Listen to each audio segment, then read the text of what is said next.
and we were running just a little late. We had to pick Aria up from ballet camp, and then we've got a worker here that's doing some gardening work that Michael and I can't do right now because we're physically just not able to get it done.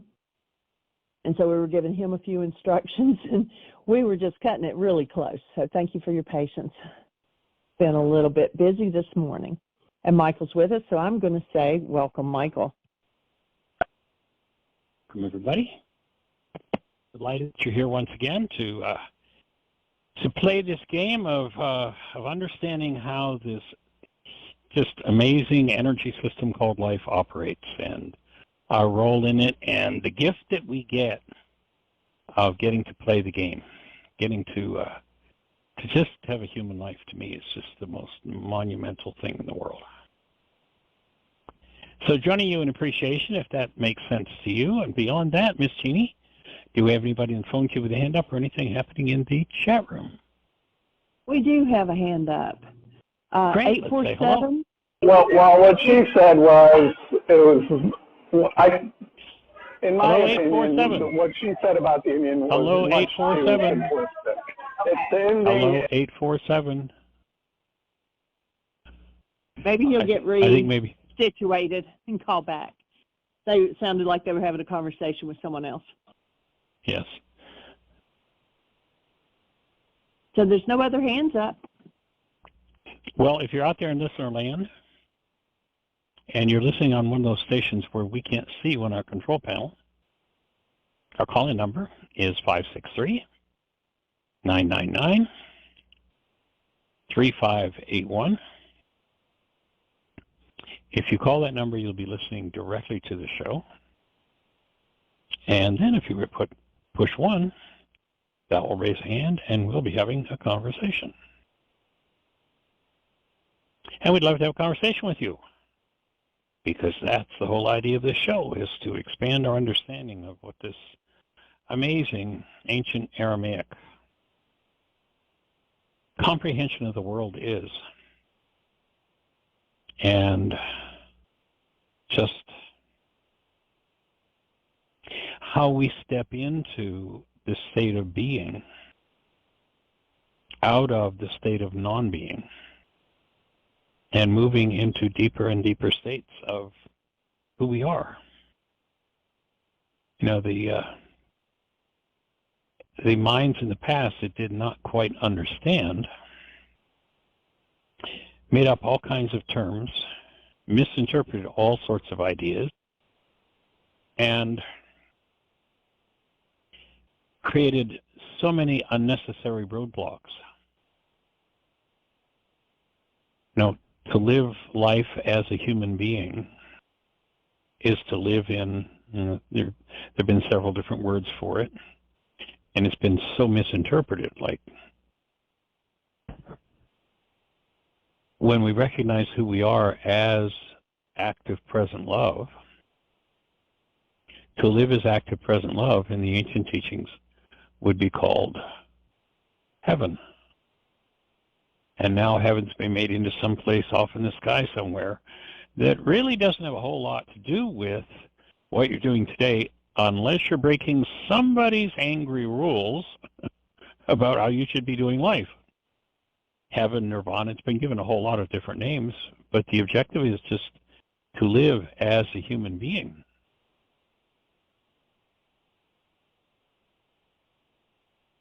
So when we get down to the simplest forms, the simplest words for expressing it, if you're living in and as the presence of love, then you are in what was called, and again, the word's been misinterpreted in Aramaic, the word heaven is properly translated as the community of love. And that's what we're designed to live. And when we live in that kind of a community with each other, then we'll have achieved what all of the masters in history spent millions of pages writing about, trying to achieve. And it is so simple. It is the pure expression of a human life, of the active presence of love in the midst of whatever's happening in your world. And that's the sum and substance of all of the world's scriptures over the last thousands of years. Everything has been written.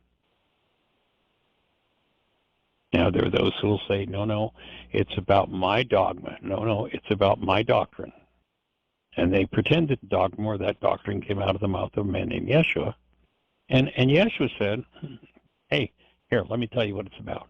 I come to bring you life, and life more abundantly. And so there are two states we can live in. We can live in a state where life is not active in us, where love is not active in us, in us. Or we can live in a state where it is. And men's minds have complicated that, made that difficult, and frankly created a million insanities out of that simple idea.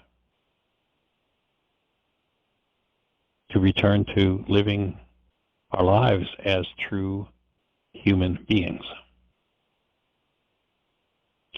So that's what we're here to do. That's what it's all about, Elfie.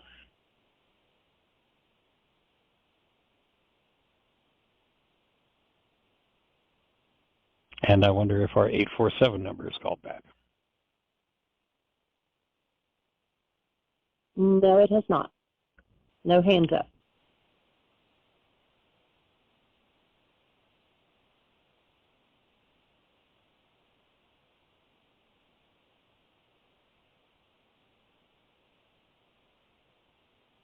So one of the big keys in living as a human being is to breathe like a human being, and that is that your whole breathing mechanism operates throughout your whole body, all the way down into your pelvis and all the way up into the top of your head. And that's part of what keeps the energy flow of life moving through us. And we're here to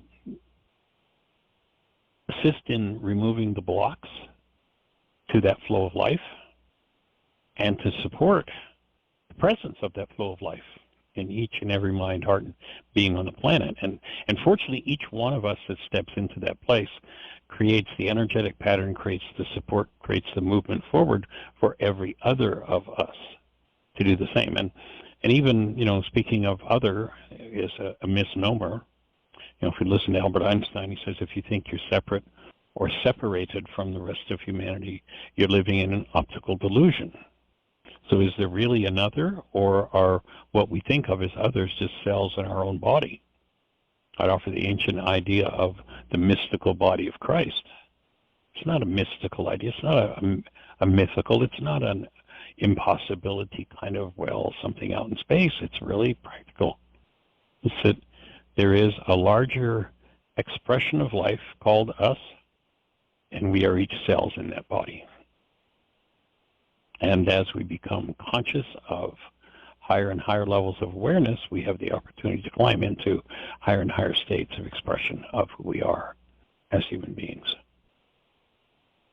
And that's the whole bottom line.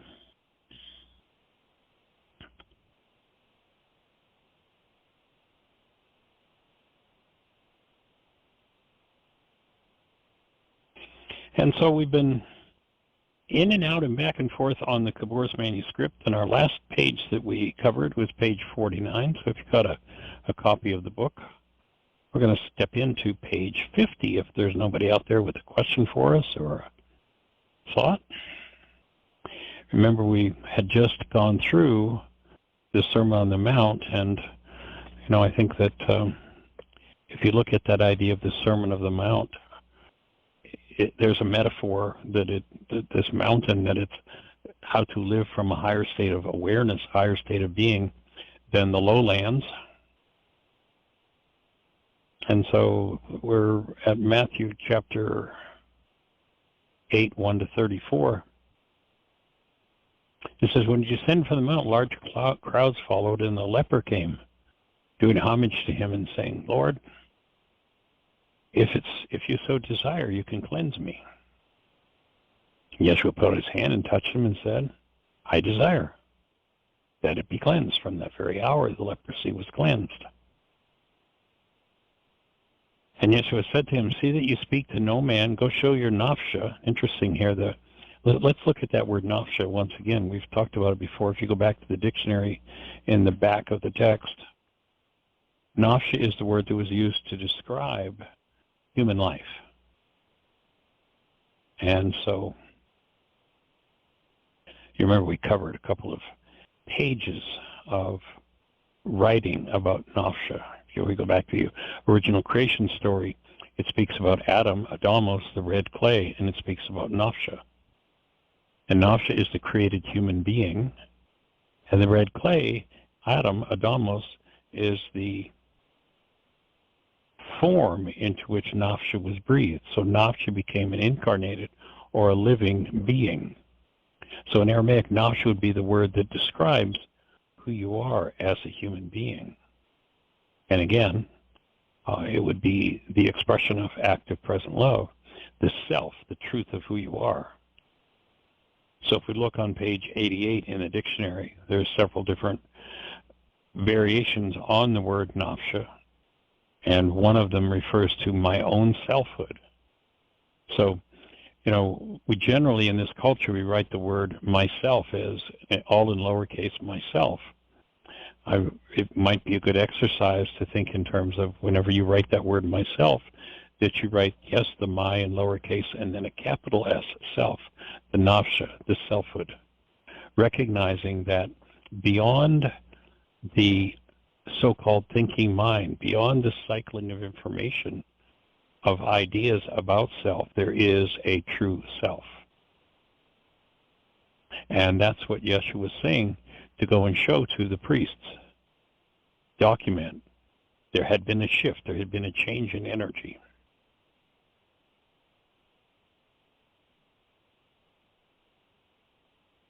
And then Yeshua went into Capernaum. The centurion approached him, and here's another person who's just got total connectedness to him. And he says, my little boy is sick. He's paralyzed and suffering. And Yeshua says, I will come to heal him. This next idea is one that I think has really been disastrously used in much of the world, because from there the centurion, who's feeling like, you know, I'm not worthy of you, I don't deserve this, and he says that I'm not worthy that you should enter under my roof. And it's interesting, here's someone who's totally outside of the community of Yeshua, yet has great connectedness and belief in him. And sadly, the church has taken this idea, the words that he spoke, and made it part of what those who are part of that community should be saying about themselves. Oh, I'm not worthy that you should come under my roof. And if you've been taught that one, I invite you to throw it out, because it wasn't about those who were part of the community that Yeshua worked with. It was someone who was an outsider, outside looking in, but had great understanding and connectedness, a man who had power, who understood what power was, and knew and had observed that Yeshua had this power.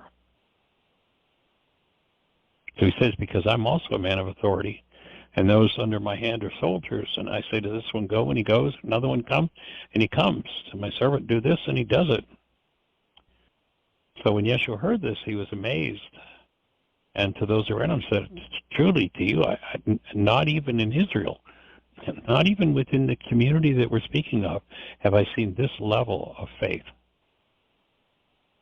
And he goes on to say, and I say unto you that many will come from the east and the west and will sit with Abraham, Isaac, and Jacob within that kingdom, within that community of love. And many will be left in the darkness. Or there'll be weeping, gnashing of teeth. And where is that community? It's right in the midst of us.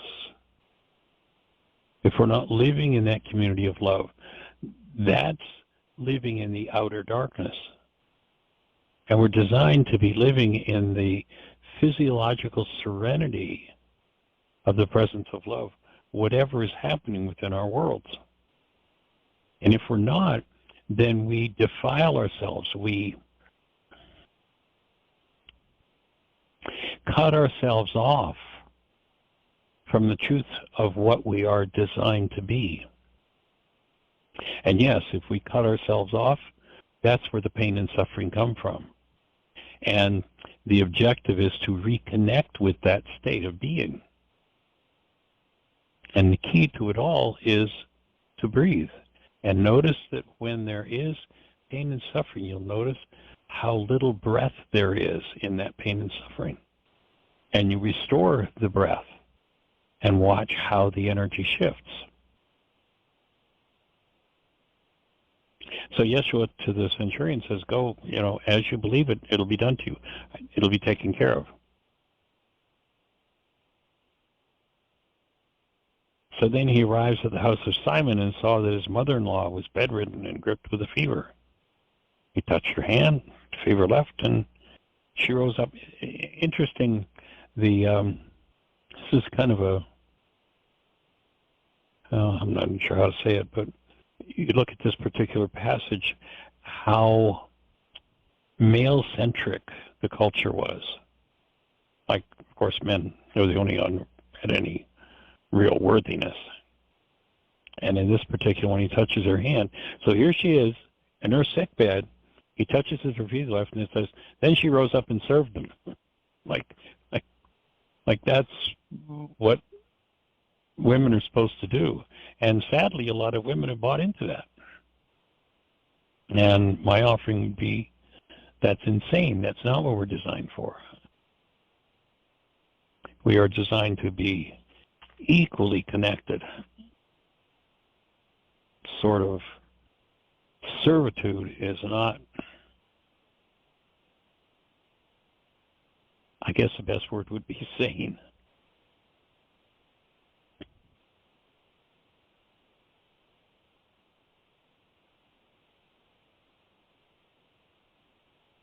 And when evening came, many with demons drew up before him. Now remember that in the Aramaic, a demon isn't some evil creature that's got a hold of your mind or your body or your life. Rather, it is a construct in the mind that produces imagery and physiology based in hostility or fear. And so clearly a core piece of what he was doing was showing them how to connect to that presence of love, connect to the corrective power, which was Rukha to Kucha, connect to the breath. It's interesting. You'll note that he agreed to go jump in the river and get water poured on him by John, because that was a tradition. But you'll notice he never did that. And it's to me, it's very much remiss that they don't more explain what he did do. Because his baptism, you'll remember, John the Baptizer, but he never poured water on anybody. What did they say? They said he breathed them, or they breathed him. It speaks of, and sadly, there's this Greek misinterpretation of something about a spirit, like a disembodied spirit being. And yet all they're talking about there is the breath. So when they came to him and were, quote unquote, many with demons, I'd offered that one of the things he was teaching to do was to breathe and to dismantle the complex thought structures that produced these seemingly inescapable hostility and fear-based states of physiology and of mind.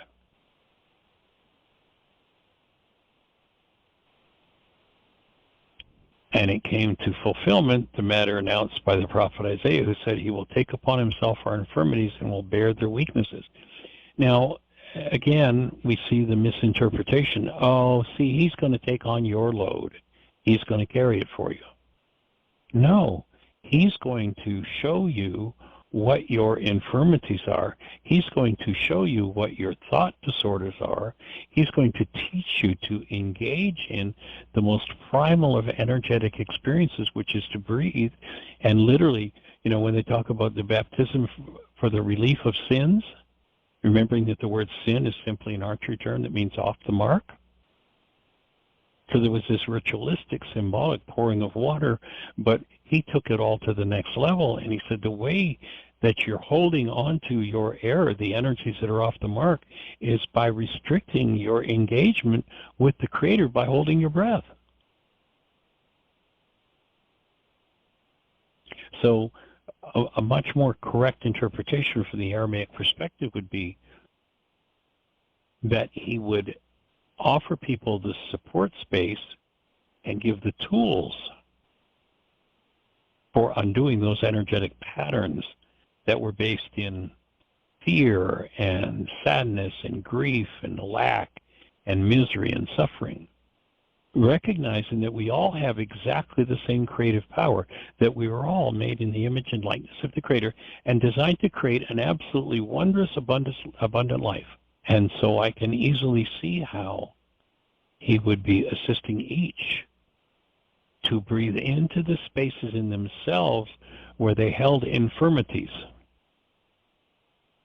And by showing them how to work through those things, in that sense, take them on, but not in the sense of, I'm going to suffer for you, which so much of the world is based in. Love is not about suffering.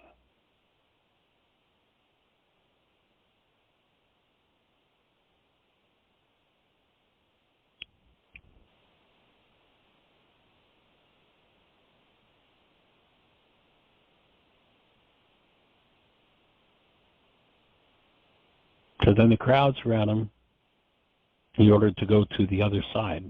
Not even sure what the mechanics of that were. The scribe approached him and said, I'll follow you wherever you go. And he says, the foxes have holes of their own. The birds in the sky have roosting points. But for the Son of Man, there is no place to lay his head. And what he's saying is this culture, and sadly it's not much different today, this culture is so filled with people living in hostility and fear that where is the welcoming place for the true active presence of love?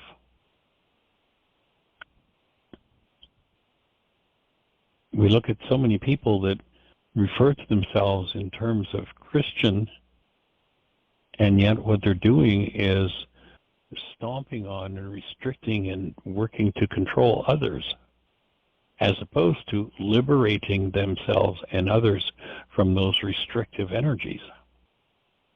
So what Yeshua is saying is like, there's not much room to show up in the world as the active presence of love. And we've talked about this particular passage several times, and another of his disciples said, allow me first to go bury my father. He says, come follow me, let the dead bury the dead.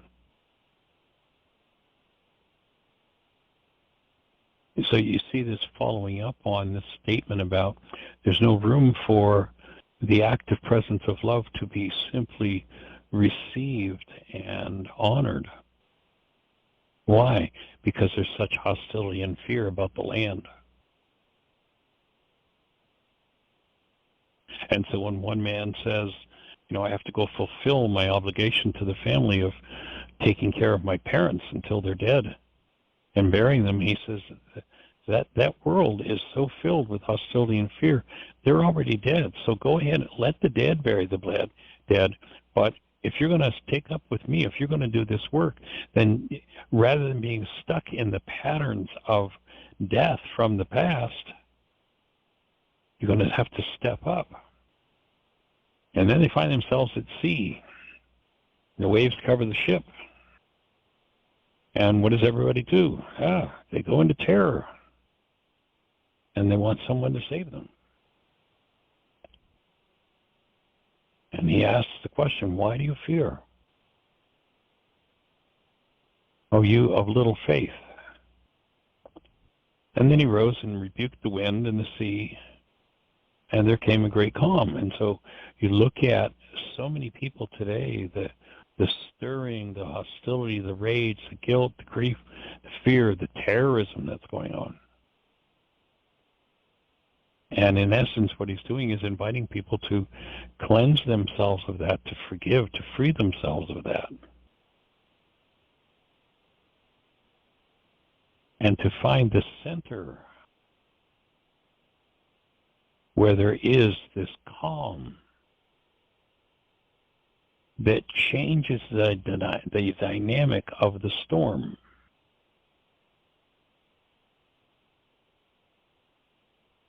And if we tend to be stirred to all sorts of intensity and upset, there's a work to be done to free oneself of that storm.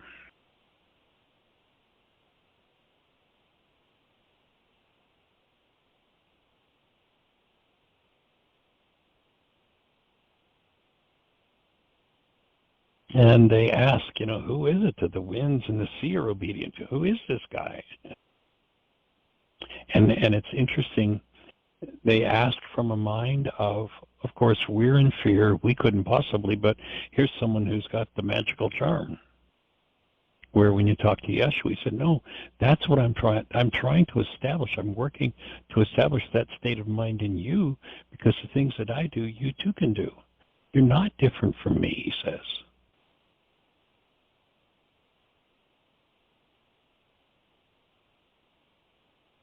I've opened a gate, now pass through it. Comes to the other side, the land of Gadarenes. They meet two who have demons. Again, here we've got people whose minds are captured by these hostility and fear-based constructs, realities, or we could say hallucinations. And they're saying these two were so violent that most people wouldn't even go down that road. One said, what is between you and us, Yeshua, Son of God? Did you come here before the season to torment us? And it's interesting that those who torment accuse others of tormenting. Paul said that one pretty well. He says, beware you who judge another, for that in which you judge another, you have been practicing.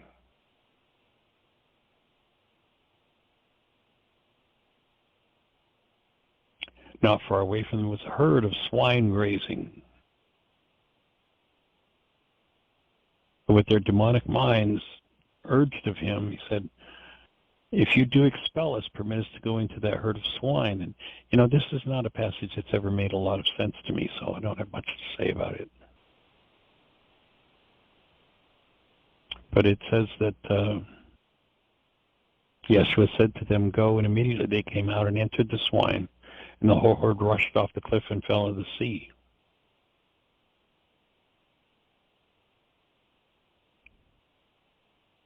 And the herders fled to town and told them what they saw. An entire city came out and asked them to leave. How dare you get rid of our hostility and fear-based realities? How dare you bring healing to minds that the king loves to have because he can control them with hostility and fear and intimidation? And so they want to get rid of him. Kind of an interesting response to such powerful healing.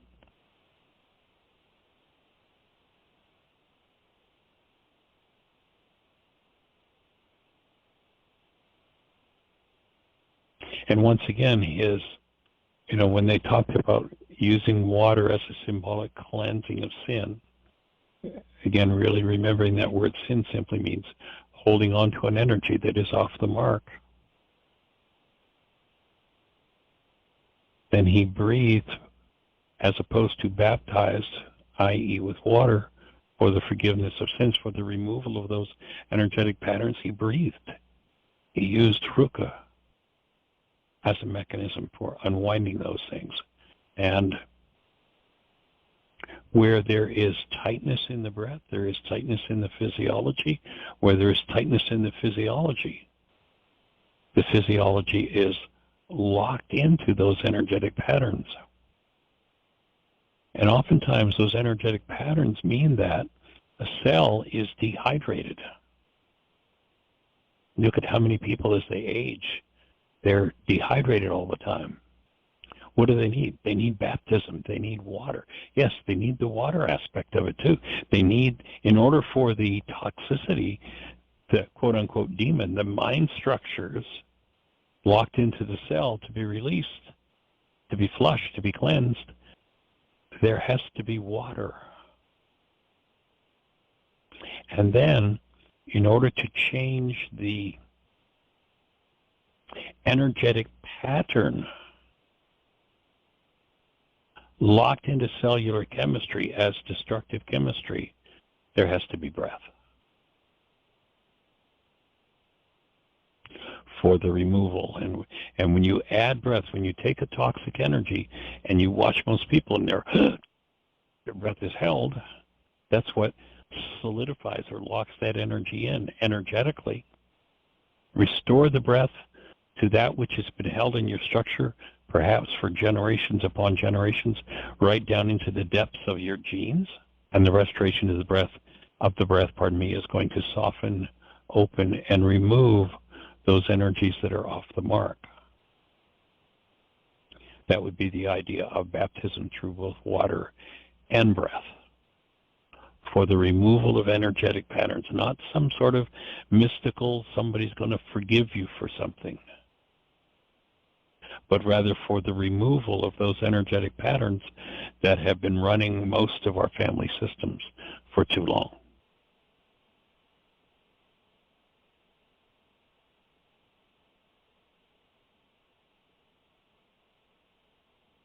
So, Miss Jeannie, we're at about the halfway mark. Do you have anybody out there in the phone queue with a hand up or anything happening in the chat room? No, it is all quiet. Well, if you're out there in listener land, our call-in number is 563-999-3581. If you call that number, you're listening to the show directly. Let's have a conversation. How can we support you?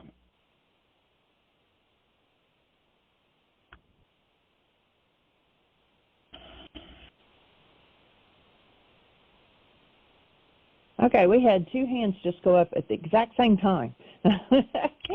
So, 336, you're on the air. Is this Terry?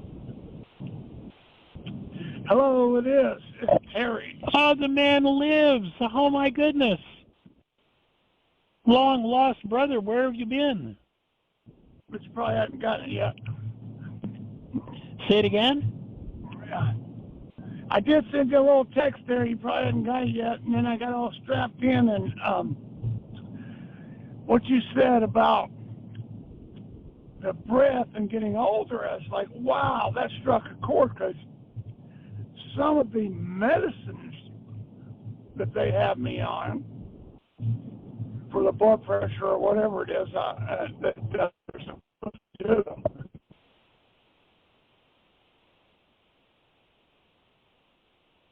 Go ahead. walk into my cells, it feels like. I mean, it literally feels like that.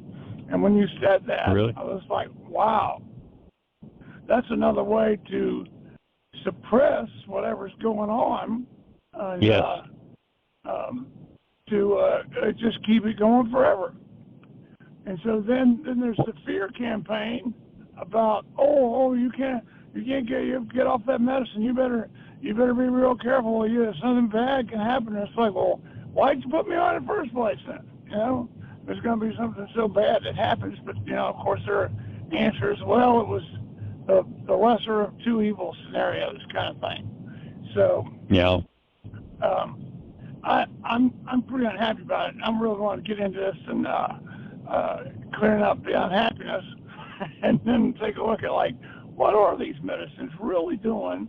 And there's got to be a different route. So that was very inspiring about the aging and the breath. I've heard you say many times before. It's not particularly about the aging. That's just a thought pattern. It's we adopt and get into. Now, there's this thing that's called aging that we experience, but there's different ways, and people experience it in a lot of different ways across the spectrum. And sometimes it's often, it's just healthy and normal, natural, and you can still do a lot of stuff.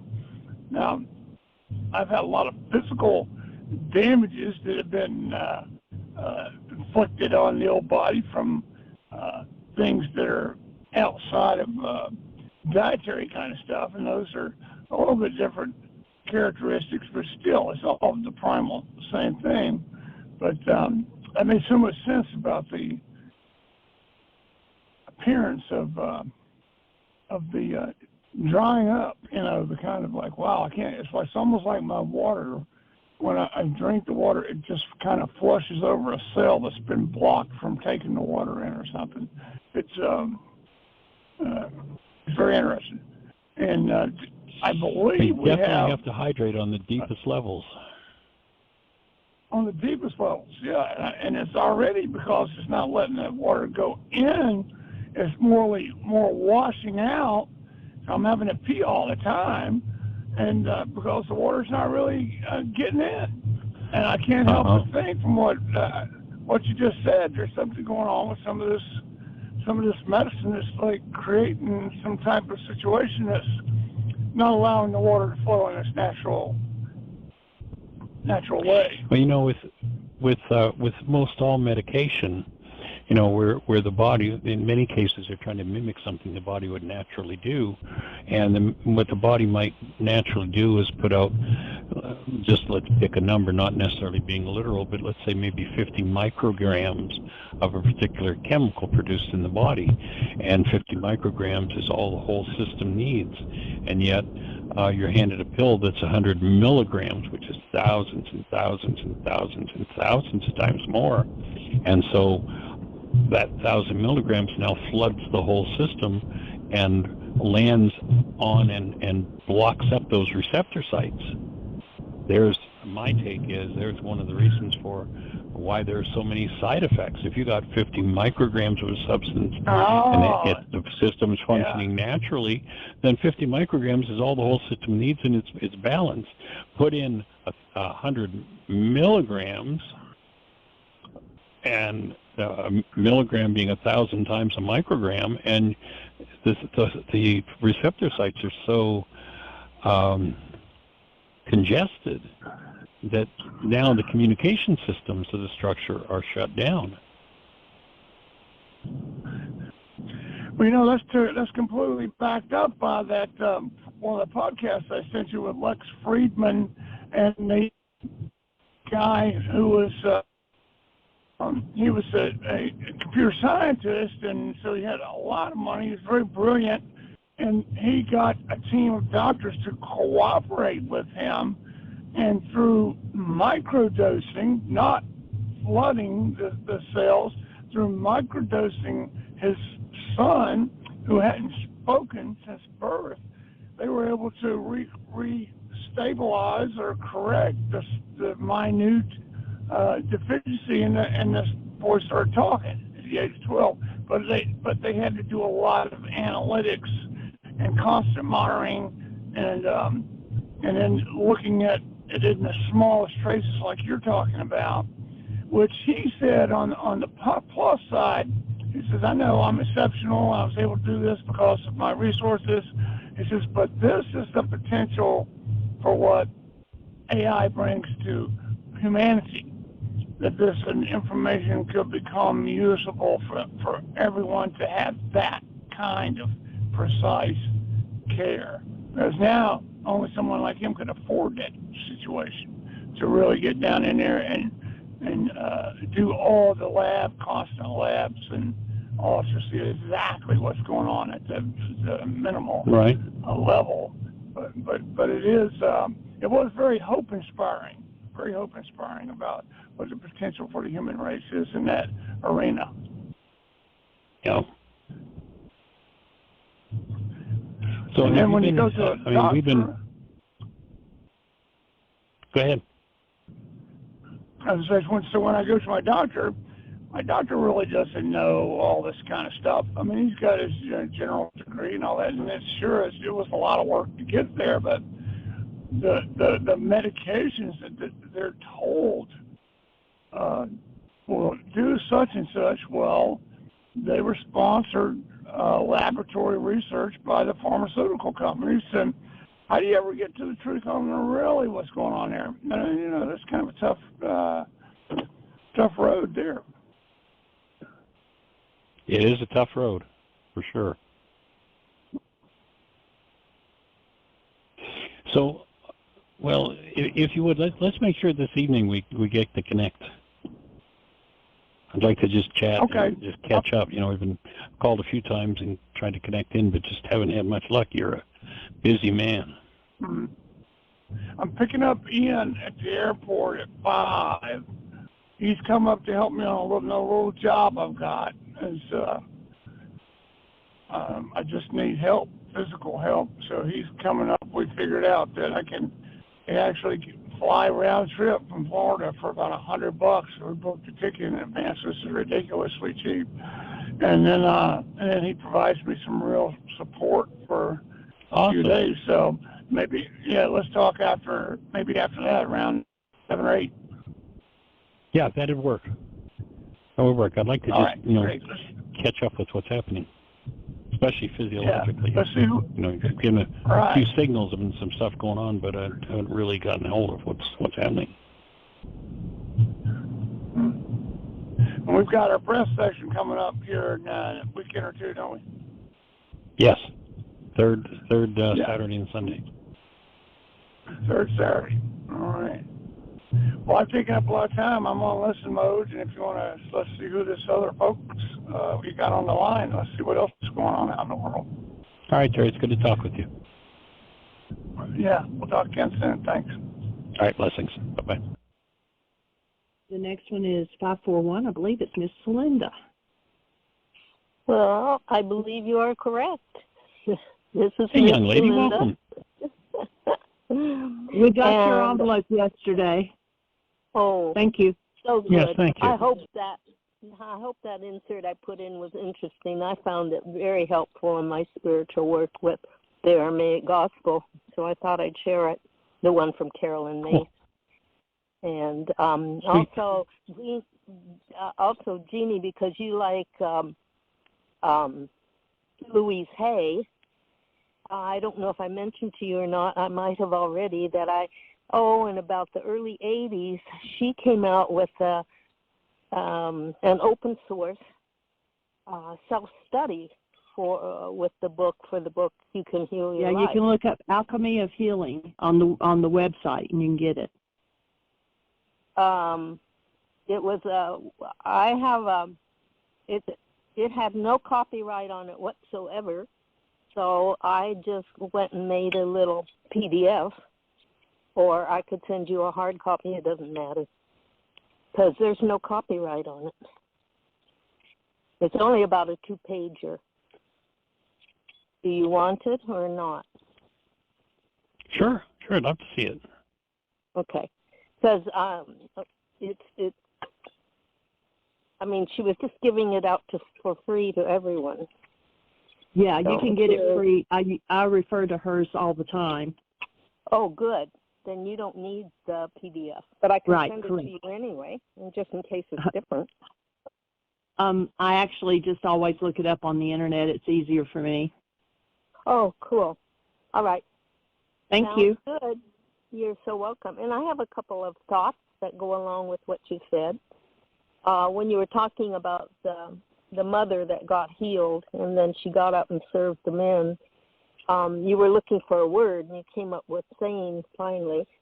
But the word that I'll share with you that just popped in my head was unbefitting of the community of love. So I thought I'd share that with you. Say it again.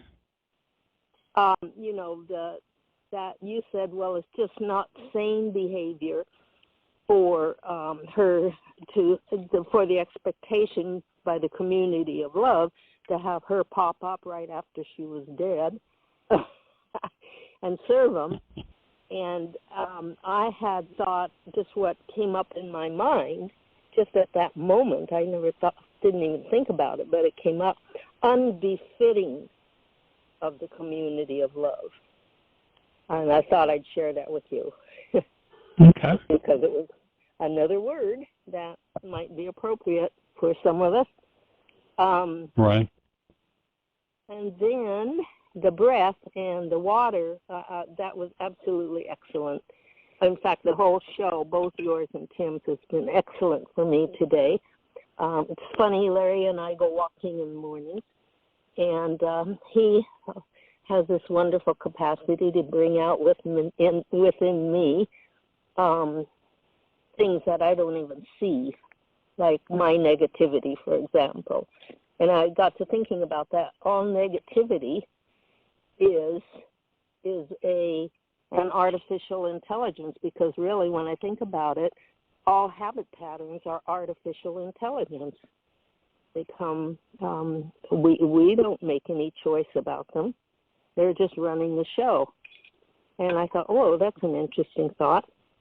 And then I thought you mentioned about demons asking to go into the swine.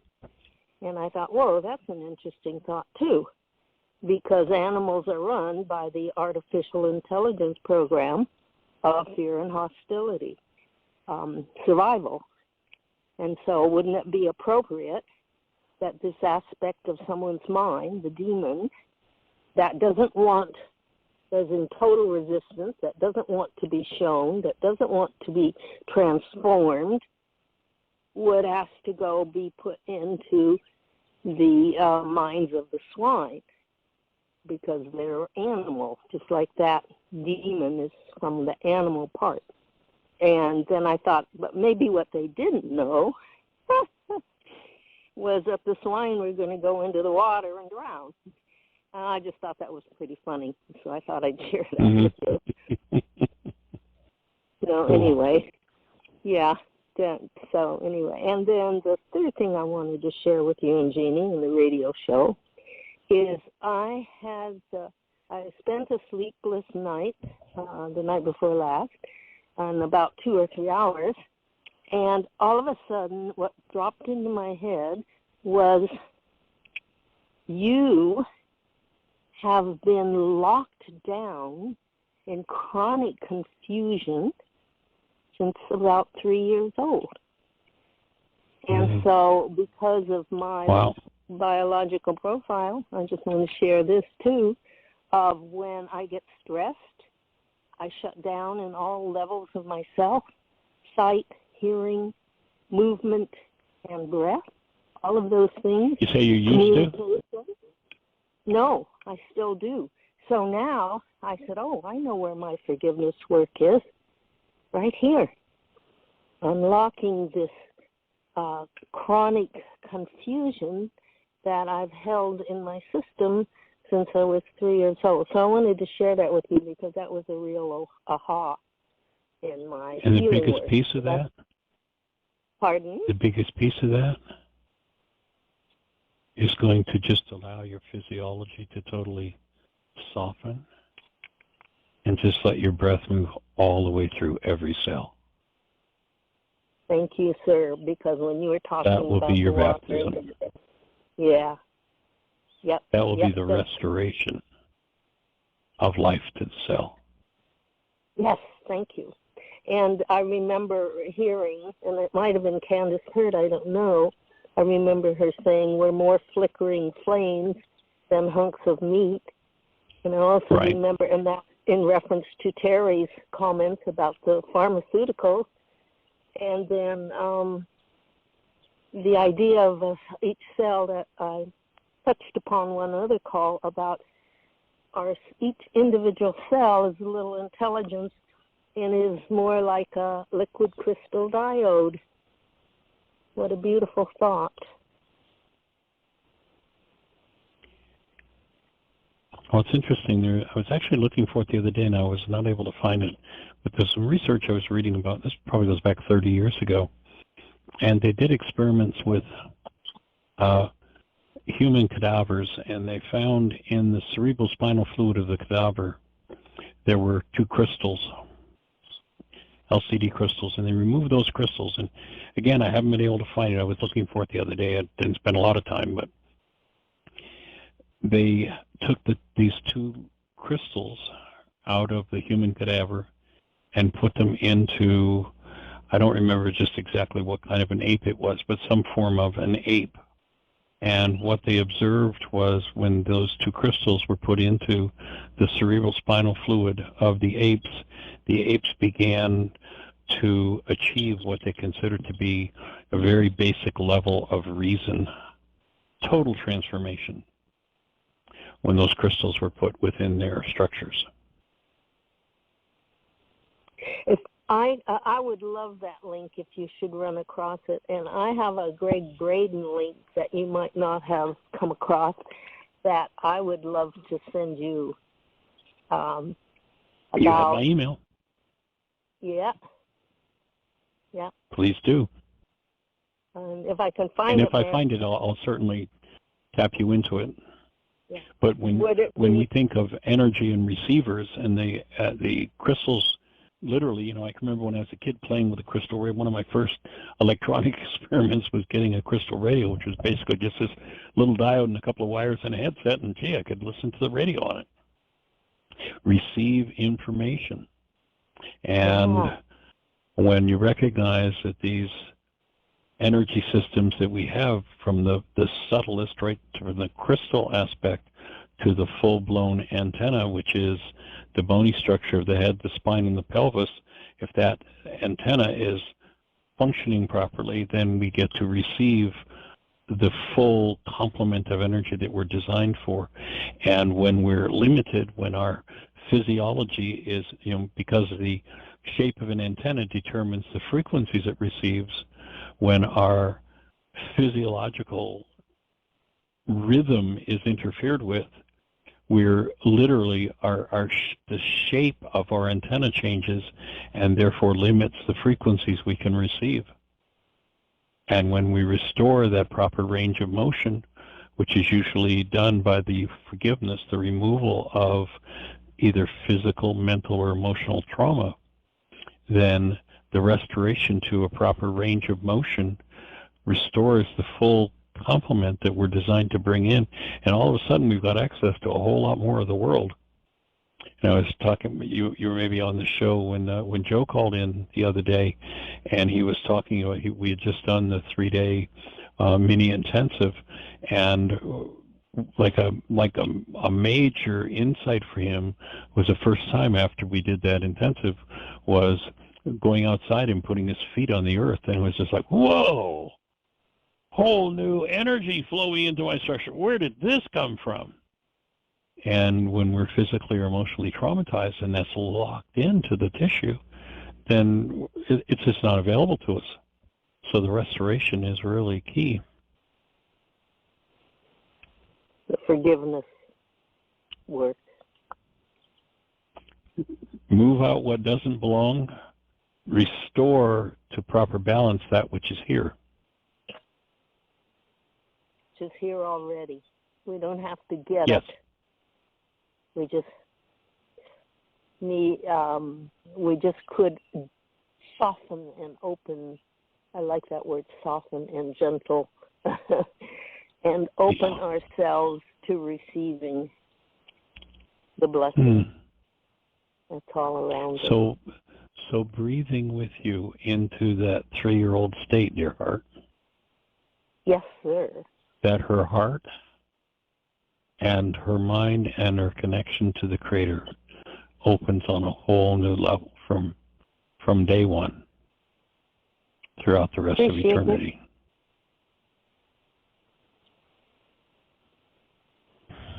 Yep. Yay.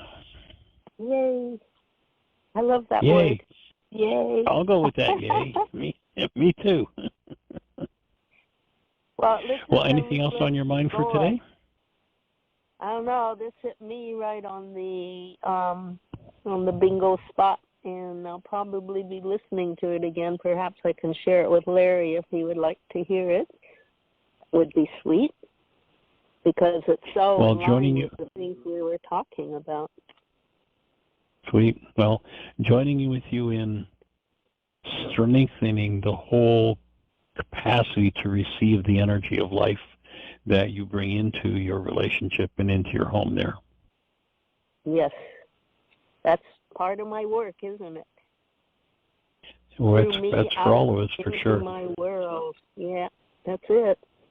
Well, blessings, dear hearts. I really appreciate all of you. All right. Lots of love. Take care. All right. And have fun while you're taking It's in the plan. Okay, dear hearts. Hugs to Aria. All right. Blessings. Bye-bye. All right, take care. Bye-bye. Well, Miss G, we're down to a couple of minutes. Do you have any thoughts to share? No, I think it's been excellent. I've been trying to keep up with all the notes as well as checking on the kids out here. So. Well, then, since we're down to just the last couple of minutes, what do you say we just tap into that amazing presence that moves the breath in us? And as you breathe, as you just relax your jaw and open and breathe through your mouth,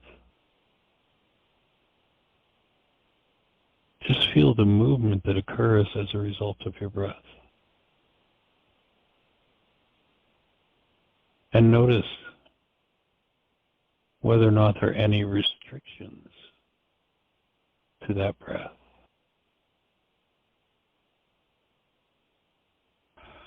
And if you feel any restriction, whether it's in your jaw or your sinus, throat, shoulders, your back, belly, buttocks, legs, feet, allow the breath to just move into that tissue, softening and opening, making a path for an increased flow in the energy of love through your cellular structure. The very definition of life. Love flowing through a cell. And you might just look and acknowledge to yourself what kinds of things you do to restrict that. If hostility comes in, can you notice that you restrict that? And if so, are you willing to just breathe into that hostility, let it soften, and let the tissue in which it's stored open, so that life, love, flows through you freely, through every cell. Joining with you in breathing, have the best year yet of your eternal life. It's an awesome gift to give the world, and blessings. Bye-bye.